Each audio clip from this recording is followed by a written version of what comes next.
দর্শক, international business talk show মানি টকে আপনাদের প্রত্যেককে স্বাগত জানাই।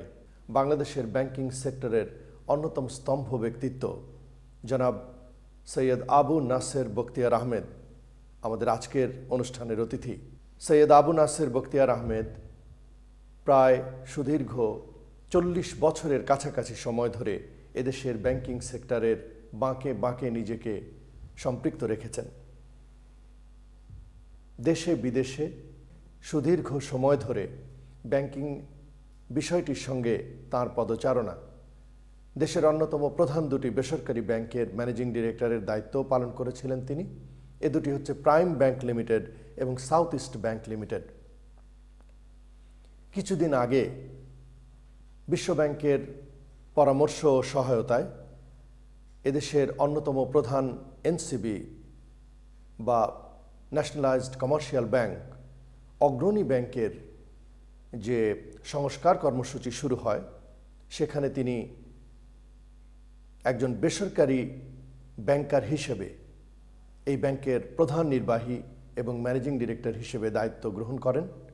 আমরা আজকে তার কাছ থেকে অগ্রণী ব্যাংকের এই নতুন পরিচালনার পদ্ধতি, তার সাফল্য, ব্যর্থতা এবং ভবিষ্যৎ পরিকল্পনা নিয়ে কথা বলবো এবং জেনে নেব যে ভবিষ্যতে অন্য দুটি বৃহৎ সরকারি ব্যাংকে এই ধরনের পরিকল্পনার আওতায় আনার যে কথাবার্তা চলছে তা আসলে কতটুকু বাস্তবিক, কতটুকু প্র্যাকটিক্যাল। সৈয়দ আবু নাসের বখতিয়ার আহমেদ, মানি টকে আপনাকে উষ্ণ স্বাগত জানাই। ধন্যবাদ আপনাকে। আপনি কতদিন হয় অগ্রণী ব্যাংকের এই দায়িত্বে আছেন? আমি 2004-এর অক্টোবর মাসে 2 অক্টোবর অগ্রণী ব্যাংকে ম্যানেজিং ডাইরেক্টর এবং প্রধান নির্বাহী কর্মকর্তা হিসাবে যোগদান করি। ম্যানেজিং ডাইরেক্টর এটা ব্যাংকের ব্যবস্থাপনা পরিচালক, কিন্তু চিফ এক্সিকিউটিভ অফিসার সেটা কিন্তু আমার একটা অ্যাডভাইজারি টিম আছে। প্রাইস ওয়াটারস কুপার্স থেকে 8 জন নিয়োগপ্রাপ্ত আছেন এখানে পরামর্শদাতা, তাদেরই চিফ এক্সিকিউটিভ অফিসার। সেই পরামর্শদাতাদের প্রধান হিসাবে আমি এখানে কার্য সম্পাদন করতে নিয়োজিত আছি। 2 বছরের বেশি এই কার্যকালকে অগ্রণী ব্যাংকের জন্য আপনি কিভাবে টার্ম করবেন? এইটি কতটা সফল, কতটা স্ট্যাটিক, কতটা ব্যর্থ?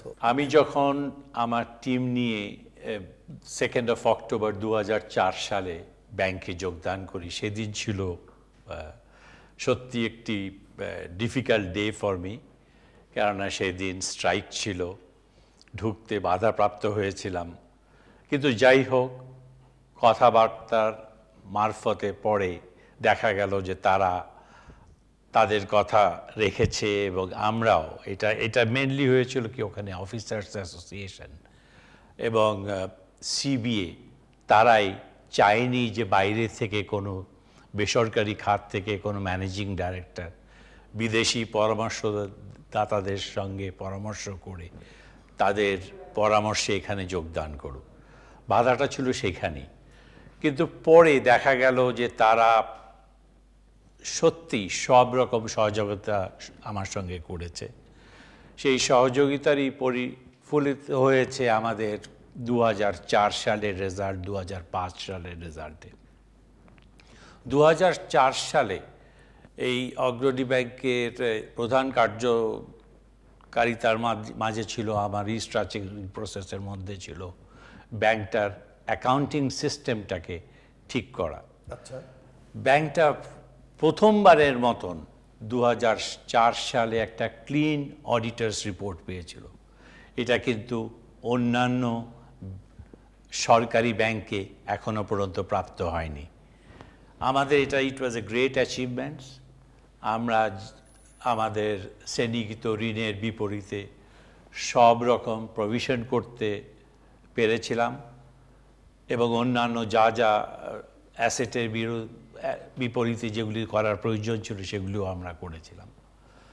এরপরে এই প্রভিশন ক্রিয়েট করার ফলে আমাদের অফকোর্স ব্যাংকের একটা নেগেটিভ নেটওয়ার্থ ক্রিয়েট হয়, সেটা প্রায় 2000 কোটি টাকায় পরিণত হয়।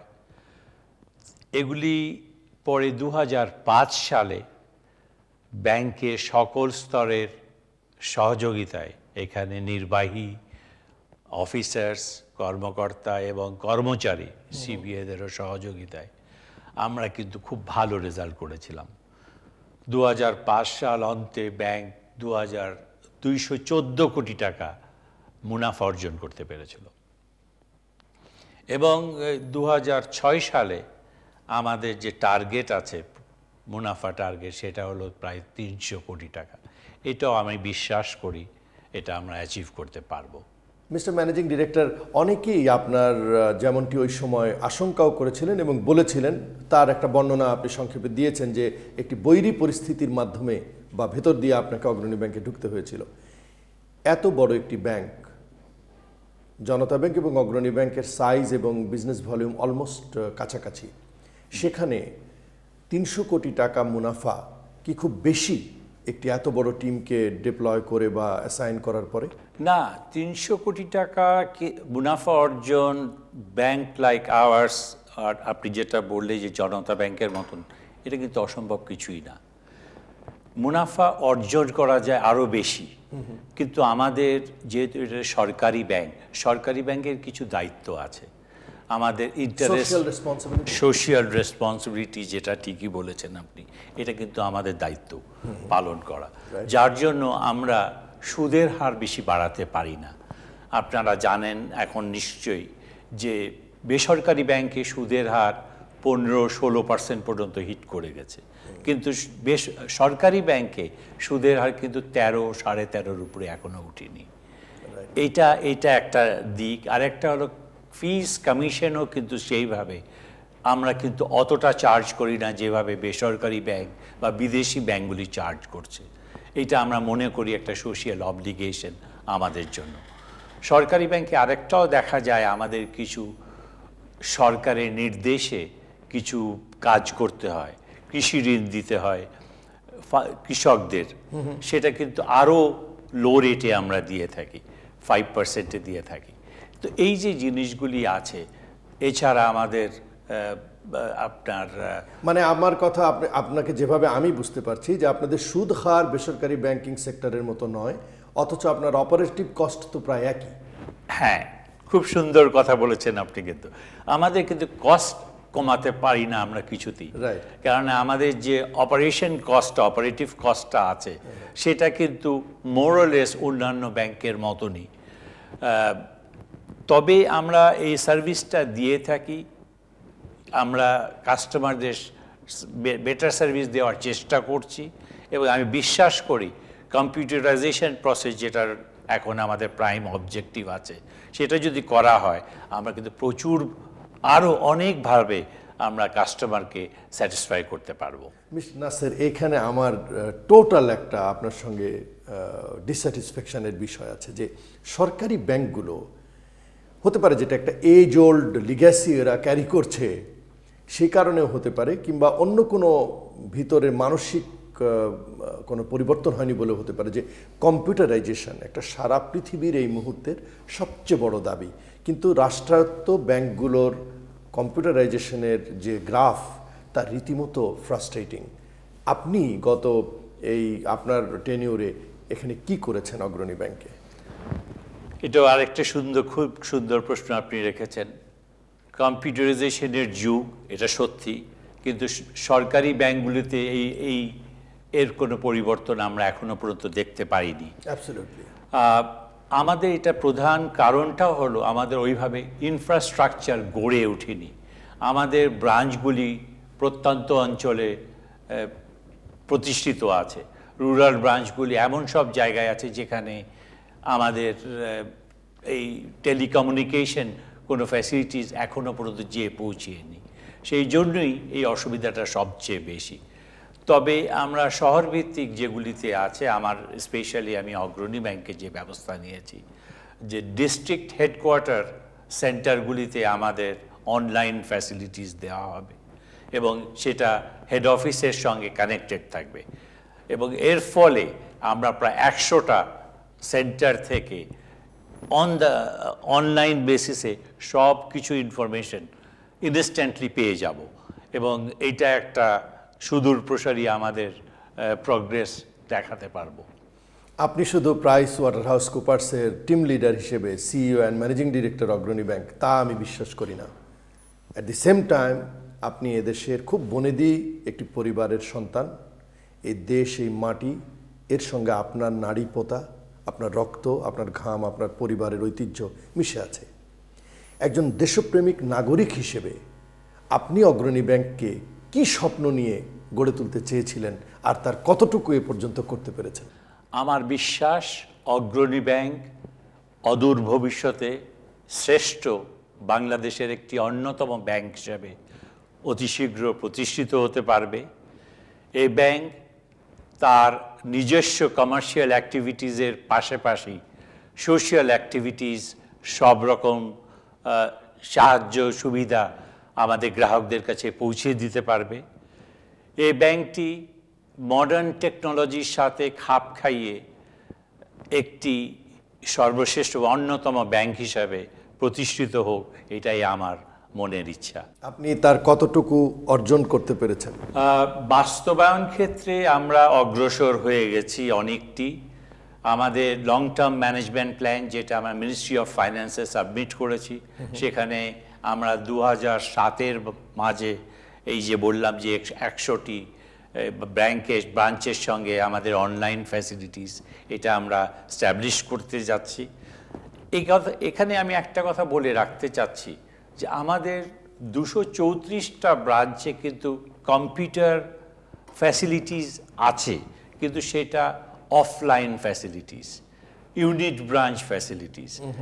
কম্পিউটার আছে, ওখানে দিনের শেষে end of the day processing হয়, কিন্তু ওটা সেন্ট্রাল কোনো ডাটাবেসে আসে না।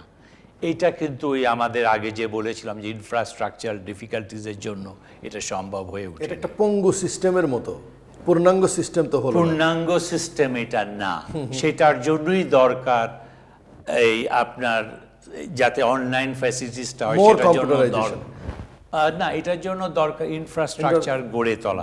সেটা আপনার রেডিও মোডেমের থ্রুতে হতে পারে, স্যাটেলাইটের মাধ্যমে হতে পারে, বা মেরিন কেবল, ফাইবার অপটিক কেবলের মারফতেও হতে পারে।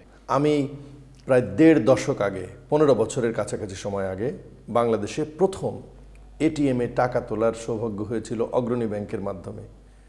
জাতীয় প্রেস ক্লাব ব্রাঞ্চে একটি এটিএম স্থাপন করে অগ্রণী ব্যাংক ওই সময় এলিট শ্রেণীর মধ্যে, আরবান জনগোষ্ঠীর মধ্যে হইচই ফেলে দিয়েছিল। অর্থাৎ একটি সরকারি এন্টারপ্রাইজ হয়ে এখন থেকে 15 বছর আগে পায়োনিয়ারিং রোল নিল যে ব্যাংকটি, সেই ব্যাংকটি এখন আর এই বিষয়ের মধ্যে প্রায় বিলীন হয়ে গেছে। তার ফুটস্টেপ অনুসরণ করে বেসরকারি খাত এটাকে বুমিংয়ের চূড়ান্তে নিয়ে গেছে। এই বৈপরীত্য কেন বলে আপনার মনে হয়? 1990 সালে প্রথম কিউসিডি আর এটিএম মেশিন স্থাপন হয়ে থাকে, কিন্তু তারপরে দেখা গেছে এটা 2004 পর্যন্ত এর কোনো ইমপ্রুভমেন্টস এই ব্যাংকে হয়নি। এটা 2004 সালে আমরা আসার পরে এটার অভাব আমরা দেখেছি, এবং সেটার জন্য সব রকম প্রচেষ্টা নিয়েছি যাতে অদূর ভবিষ্যতে ফ্যাসিলিটিসটা আরও বেশি পাওয়া যায়, গ্রাহকদের যাতে আমরা অনেক বেশি এ ধরনের ফ্যাসিলিটিস দিতে পারি। অগ্রণী ব্যাংকের ইন্টারনাল স্ট্রাকচারে আপনি কি কি করেছেন? আমাদের ইন্টারনাল স্ট্রাকচারের মধ্যে যেগুলি পরিবর্তন আমরা আনতে পেরেছি, সেখানে হলো credit, risk management, treasury operation, accounting, audit inspection, computerisation বা আইটি, এবং ব্রাঞ্চ ম্যানেজমেন্ট।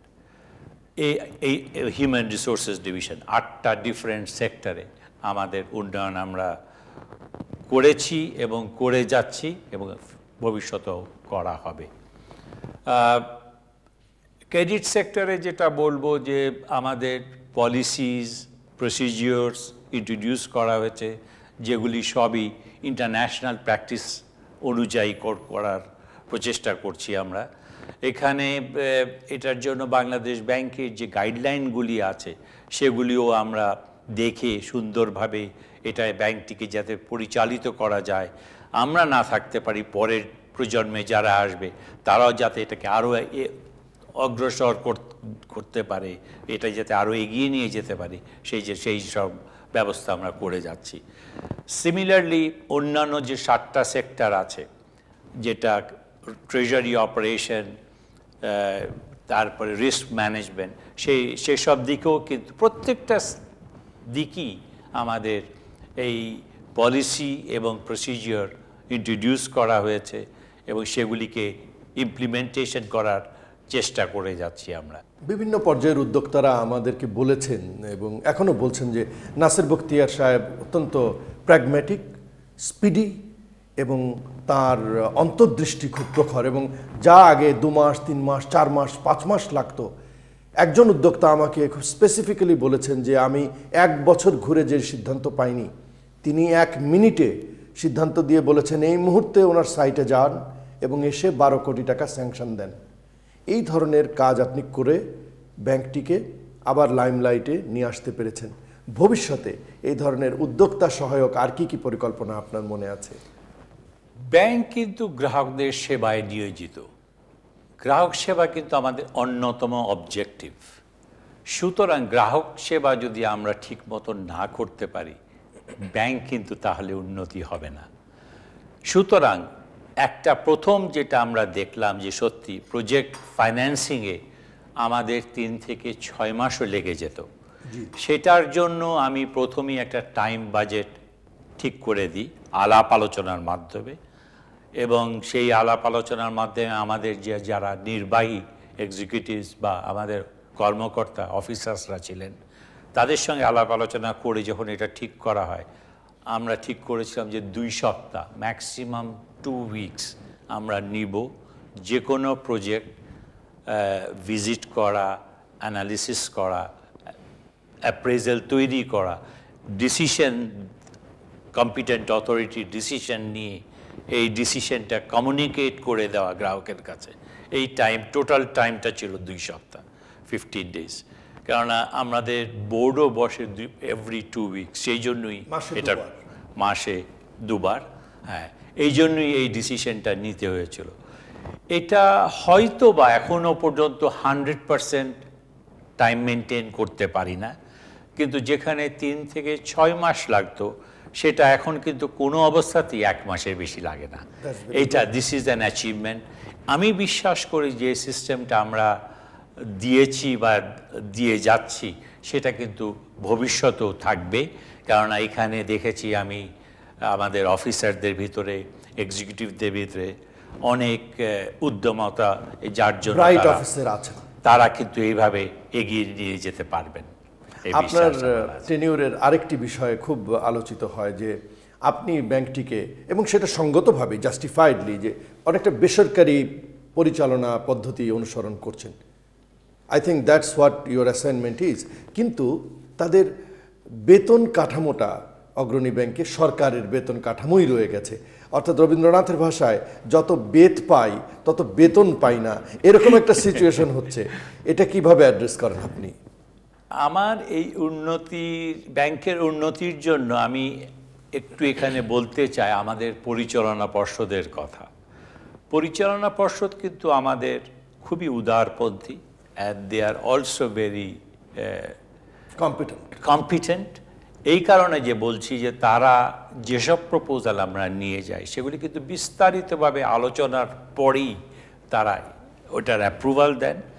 অ্যাপ্রুভাল দিয়ে আমাদের আগে একটা নিয়ম নীতি ছিল যে পরের মিটিংয়ে ওটাকে রেটিফিকেশন করা যাবে। কিন্তু আমি এই প্রাইভেট সেক্টরের যেহেতু ব্যাংকিংয়ে কাজ করে এসেছিলাম, সেই প্রস্তাবটা ওনাদের কাছে রাখি, স্যার এটা যদি আমরা রেজলিউশন নিয়ে অ্যাপ্রুভালটা যদি অন দ্য স্পট সেদিনই আমরা পেয়ে যাই, নেক্সট ডে কিন্তু আমরা এটা কমিউনিকেট করতে পারি। এটা আমার বোর্ড অ্যাগ্রি করেছিলেন যে যেখানে অ্যাজ প্রপোজ থাকবে, অ্যাজ ইন দ্য প্রপোজাল, সেগুলি কিন্তু ওনারা সঙ্গে সঙ্গে কমিউনিকেট করে দিতে বলেছিলেন। তো এই জিনিসটা, এই অবস্থা যাওয়ার জন্য আমাদের কিন্তু টাইম ফ্রেমটা অনেক কম লাগে, পরের মিটিং পর্যন্ত ওয়েট করতে হয় না। আর আপনার প্রশ্ন যেটা ছিল, এটা সরকারি প্রতিটা ব্যাংকেরই স্যালারি স্ট্রাকচার অতি নগণ্য। আমি এই জন্য বলবো নগণ্য, compare to A private bank. এখানে চিফ এক্সিকিউটিভ বা ম্যানেজিং ডাইরেক্টর মাইনা হলো ম্যাক্সিমাম 25,000। অফুল। প্রাইভেট ব্যাংকে মিনিমাম ম্যানেজিং ডাইরেক্টর মাইনা হলো প্রায় 2 লাখ। প্রায় না নাসির ভাই, প্রায় 2 লাখ। আমি 2 এই লাখ জন্য and above। বলছি অ্যাবাউট। মিনিমাম স্যালারি এখানে অফিসারদের হলো 3,500। প্রাইভেট ব্যাংকে আমি যে ব্যাংকে কাজ করে এসেছি সেখানে কিন্তু ড্রাইভারের বেতন হলো 10,000। এখানে একটা বিরাট বৈষম্যতা আছে কিন্তু এই এই এই ডিফারেন্সের জন্য আমি বলবো যে কাজে অনেকে উদ্যম পায় না। অন্তত অগ্রণী ব্যাংকে আপনি এই ক্ষেত্রে কোনো ভূমিকা নিতে পারেন না? আমি এটার ব্যাপারে রিকোয়েস্ট করেছি, কিন্তু আমাদের যেহেতু সরকারি ব্যাংক আমরা একলা কোনো কিছু করতে পারবো না।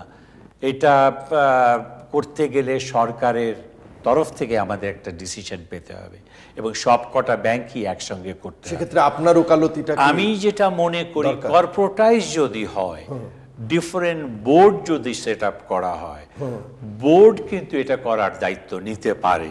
তারা পুরোপুরি পর্যালোচনা করে এটার ব্যাপারে ডিসিশন নিতে পারে। আমার মনে হয় মিনিমাম 5 টাইম যদি স্যালারি বাড়ানো যায় তাহলে কিন্তু আমরা প্রত্যেকে কোশ্চেন করতে পারবো যদি কোনো রকম ওখানে ডিফারেন্ট অ্যানসারেবিলিটি তৈরি হয়, অ্যাকাউন্টেবিলিটিটা বেড়ে যাবে, অ্যাকাউন্টেবিলিটিটা পজিটিভ ভয় থাকবে। তখন আমরা কিন্তু ফায়ারিং ক্লজটাকে আরো বেশি করে ইম্পোজ করতে পারি। এখন হয় কি যে অনেকে যে বেতন পায় সেখানে হয়তো তার সংসার চলে না। অগ্রণী ব্যাংকে একটি কথা বলা হয়েছিল এক সময় যে যাদের এমবিএ ডিগ্রি আছে তাদের ব্যাংকিং ডিপ্লোমা, যেহেতু এটা লোয়ার ডিগ্রি দেন এমবিএ ডিগ্রি, ওটা না হলেও চলবে। এতে করে অনেক অফিসার এমবিএ ডিগ্রি অর্জনও করেছিলেন উৎসাহের সঙ্গে। পরবর্তীতে একজন অফিসার 10 বছর 12 বছর, কেউ এর আরও বেশি ডাম্প হয়ে আছেন, তাদের পদোন্নতি হয়নি, অনেকে চলেও গেছেন ব্যাংক ছেড়ে। এই যে ব্রেন ড্রেন বা ট্যালেন্ট অন্য জায়গায় চলে যাওয়া, এ বিষয়ে আপনার কথা কি? MBA degree is positively a professional degree like chartered accountants or certified আপনি accountant। নিজেও একজন এমবিএ? জি, আমি আইবিএ থেকে সেকেন্ড ব্যাচে 1969 MBA পাশ করেছি।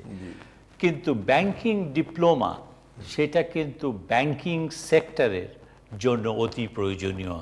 কিন্তু এখানে এটাতে হয় কি, ব্যাংক রিলেটেড যেগুলি আমাদের অ্যাক্টিভিটিস আছে, সাবজেক্টস আছে, সেগুলির উপরে তো আলাপ আলোচনা হয়ই সেখানে, সেটার উপরে পরীক্ষা দিতে হয় তাদের। তাছাড়া প্র্যাকটিস অফ ব্যাংকিং, যে দৈনন্দিন যে ব্যাংকিং প্রবলেমগুলি ফেস করতে হয় তাদের, সেটার উপরেও কিন্তু তাদের সাবজেক্ট আছে, তাদের পরীক্ষা দিয়ে পাশ করে। আপনি বলতে চাচ্ছেন এটিও দরকার? এটার দরকার আছে। উপরের স্তরে যেতে হলে এটা কিন্তু মাস্ট। কিন্তু যারা অলরেডি প্রায় ডাম্প হয়ে আছে 10 বছর 12 বছর ধরে, তাদের জন্য কি আপনার একটা স্পেশাল প্যাকেজে এই জটটা একবারে একটু খুলে দেওয়া যায়? এটার ব্যাপারে আমরা একটা প্রমোশন দিয়েছি অগ্রণী ব্যাংকে। এই প্রমোশনে কিন্তু সবাই খুশি হয়েছে। এখানে সিনিয়র যারা, তাদেরও ওয়েটেজ আমরা দিয়েছিলাম, যারা মেরিটোরিয়াস তাদেরও কিন্তু একটা ওয়েটেজ দিয়েছি। দিয়ে 2005-এ যে প্রমোশনটা দেওয়া হয়েছিল তাতে কিন্তু কারো মনক্ষুণ্ণতা হওয়ার প্রকাশ, ওই ধরনের কিছু আমরা দেখিনি। কিন্তু এবারে যখন 2007-এ আমরা আবারও প্রমোশন দিতে যাচ্ছি, প্রমোশন ক্রাইটেরিয়া আমরা ঠিক করে ফেলেছি। আমার বিশ্বাস এবারও প্রমোশন পাওয়ার পরে কারো মনে কোনো ক্ষোভ বা ওইরকম কোনো কিছু আসবে না। এই মুহূর্তে আপনারা সবচেয়ে বেশি থ্রাস্ট সেক্টর হিসেবে কোন সেক্টরটিকে গ্রহণ করেছেন? থ্রাস্ট সেক্টর এখানে বলতে আমাদের export oriented business, garments and frozen foods, এই দুটো কিন্তু গভর্নমেন্টেরও থ্রাস্ট সেক্টর, আমাদেরও থ্রাস্ট সেক্টর। এছাড়া যেটা আছে কৃষিভিত্তিক, কৃষিভিত্তিক যেগুলি ইন্ডাস্ট্রি গড়ে উঠছে, সেখানেও কিন্তু আমরা প্রচুরভাবে ফাইন্যান্সিং করতে আগ্রহী। আরেকটা সেক্টর আমি মনে করি এবং আমার বোর্ডও মনে করে সেটাও একটা ভালো সেক্টর, সেটা হলো এখন এনার্জি সেক্টরটা। এখানে পাওয়ার সেক্টরটা, সেখানে আমার মনে হয় যে প্রাইভেট সেক্টরে এইদিকে যদি কেউ আগ্রহী হন, সেখানেও ব্যাংক ঋণ প্রদান করার জন্য আগ্রহী থাকবে। Knit garment, export oriented knit composite garment বাংলাদেশে ইটস এ বুমিং বিজনেস, এবং বিশ্বের বিভিন্ন যে সার্ভে প্রতিষ্ঠান আছে তারা বলছে যে আগামী 25 বছর knit composite industry will grow in the third world like Bangladesh and other countries in this part of the world. এখানে অগ্রণী ব্যাংকের প্রত্যাশা বা অগ্রণী ব্যাংকের ভূমিকা কীরকম হবে? আপনি ঠিকই বলেছেন। আমাদের এখানে 1980s পর থেকে ছিল ওভেন গার্মেন্টসের সব দৃষ্টি, এবং ওভেন গার্মেন্টসের পরে নিট গার্মেন্টস কিন্তু মেনলি এখানে গত 10 বছর থেকে শুরু হয়েছে, এবং প্রচুর ব্যবসা বাংলাদেশ করছে। এই ব্যবসায় আমার মনে হয় যে প্রচুর ফিউচার, খুব ভালো ফিউচার আছে বাংলাদেশের জন্য। আশেপাশে এ ধরনের ইন্ডাস্ট্রি গড়ে ওঠেনি, যার জন্য এটা একটা থার্ড সেক্টর হতে পারে। এই জন্য আমরা বাংলাদেশের যে কোনো এন্টারপ্রেনর যদি আগিয়ে আসেন, আমরা সেদিকে তাদের ফাইন্যান্স করার জন্য সব রকম দৃষ্টি দিয়ে থাকি, এবং ভবিষ্যতেও দেবেন, এবং ভবিষ্যতে দিয়ে যাব আমরা। এটার ব্যাপারে কোনো ডিফারেন্স নেই, জি, দ্বিমত নেই। দেশের ব্যবসা বাণিজ্য দারুণভাবে ক্ষতিগ্রস্ত হচ্ছে চলমান রাজনৈতিক অস্থিরতা, সহিংসতা, পারস্পরিক সন্দেহ, অবিশ্বাস, অনাস্থা, এরকম একটি ব্যাকড্রপের কারণে as a one of the senior most bankers of this land, of this soil, আপনি কি মনে করছেন এতে আমাদের ব্যবসা বাণিজ্য, ব্যাংকিংয়ের কি ক্ষতি হচ্ছে? আমদানি রপ্তানি কোথায় যাচ্ছে? ডলার দামের অস্থিরতার কি পরিস্থিতি? অ্যাজ এ হোল আপনার সাম অফ স্পিচ যদি আপনি আমাদেরকে বলেন। আমি প্রথমে দুঃখ প্রকাশ করব যে এরকম পরিস্থিতিতে আমরা চলে এসেছি। এই জন্য আমার সত্যি মনে কষ্ট লাগে। আমি একজন মুক্তিযোদ্ধা হিসাবে আমি এ ধরনের পরিস্থিতি আশা করি না। আমার মনে হয় এখানে মেজরিটি যে পার্টিগুলি আছে, মেজর পার্টিসগুলির আলাপ আলোচনার মাধ্যমে একটা সমন্বয়ে পজিশনে আসতে হবে। এই যে অবরোধ কিন্তু আমার মনে হয় সলিউশন না। তাদের যে দাবিটার পক্ষে আমি কিন্তু সায় দিতে রাজি আছি, কিন্তু অবরোধ ইজ নট দ্য সলিউশন। এটার জন্য দরকার আলাপ আলোচনা, এটার জন্য দরকার তাদের অন্য কোনো সম্ভাব্য কোনো পন্থা বের করার। অবরোধ করলে দেশ এবং দশের ক্ষতি হচ্ছে, এটাতে ব্যবসা বাণিজ্যের ক্ষতি হচ্ছে। আমরা এক্সপোর্টে যে পরিমাণ আমাদের উন্নতি হয়েছিল, সেখানে যদি সে এক্সপোর্ট আমাদের ঠিক মতো না করতে পারি, তাহলে অদূর ভবিষ্যতে ব্যাংকগুলিতে এই সব কোম্পানিজগুলি খেলাফি হয়ে পড়বে, তারা তাদের ইনস্টলমেন্ট দিতে পারবে না। এটা একটা বিরূপ প্রতিক্রিয়া দেশের ইকোনমিতে হবে। এটা কিন্তু আমরা সবাই জানি, আমরা সবাই জানি it is there and it will be graver, মানে ওয়ার্স পজিশন ইন ফিউচার। আপনারা দেখেছেন in the recent past foreign exchange মার্কেটেও দেখা গেছে এটার অস্থিরতা। লোকে পরিস্থিতি কী হবে না হবে ইম্পোর্ট করতে পারছে না, এখানে ফরেন ইনভেস্টমেন্ট আসতে পারছে না, র ম্যাটেরিয়াল কেউ কিনে নিয়ে আসতে চাচ্ছে না এই পর্যায়ে। তাহলে তো দেশের ভবিষ্যৎগুলিতে আমাদের প্রবলেম আরও বেড়ে যাবে। আমার মনে হয় আমাদের নেতৃস্থানীয় যেসব পার্টিজ আছে সেগুলির সবার সঙ্গে আলাপ আলোচনা করে একটা পন্থা বের করা, যাতে অবরোধ হরতাল বাদে অন্য কোনো উপায়ে তাদের ডিমান্ডগুলি তারা সাকসেসফুলি অ্যাচিভ করতে পারে। অগ্রণী ব্যাংকের CEO and managing director Syed Abu Naser Bakhtiar Ahmed, money টকে আমার আজকের অতিথি হিসেবে কথা বলবার জন্য আপনাকে অনেক ধন্যবাদ। আপনাকেও অনেক ধন্যবাদ সৈয়দ রানা মুস্তাফি।